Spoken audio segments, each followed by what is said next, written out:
Japan जाँदा के लाने होला भनेर कन्फ्युज हुने दाजुभाइ तथा दिदीबहिनीहरूले तपाईँहरूले चाहिँ यो भिडियो राम्रोसँग हेर्नु होला। तपाईँहरू चाहिँ अप्रिल महिना भनेको चाहिँ गर्मी हुने महिना हो, त्यही भएर चाहिँ तपाईँहरू चाहिँ गर्मी कपडा चाहिँ धेरै ल्याउनु होला। जाडोको चाहिँ 2-3टा सेट मात्र हाल्दा हुन्छ। अनि तपाईँहरूले चाहिँ गर्मी महिना सकिने बेलासम्म तपाईँहरूले चाहिँ कमाइ पनि सक्नुहुन्छ, कमाएर चाहिँ आफूले चाहिँ आफ्नो लागि जाडो कपडा किन्न पनि सक्नुहुन्छ। अर्को मेन कुरा भनेको तपाईँहरूले चाहिँ कपडामा चाहिँ धेरै जस्तो चाहिँ ब्ल्याक प्यान्ट चाहिँ लिएर आउनु होला। ब्ल्याक प्यान्ट चाहिँ लाइक 6-7 पिस हाल्दा हुन्छ।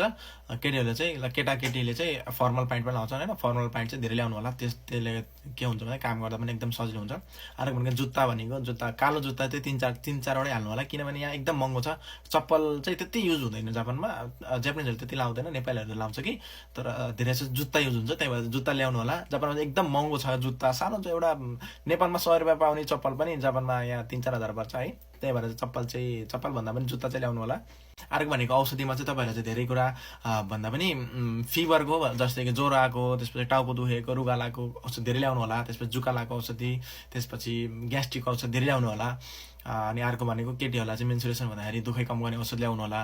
त्यसपछि ब्यान्डेज, एन्टिप्लस, त्यसपछि मुभहरू हुन्छ नि, त्यो स्प्रे धेरै ल्याउनु होला। स्प्रे चाहिँ 2-4वटै हाल्नु होला मुभ, अनि त्यो मलम पनि 2-4वटा हाल्नु होला। ब्यान्डेज चाहिँ त्यो 2-3टा पिस हाल्दा हुन्छ, कहिलेकाहीँ हरायो भने काम लाग्छ।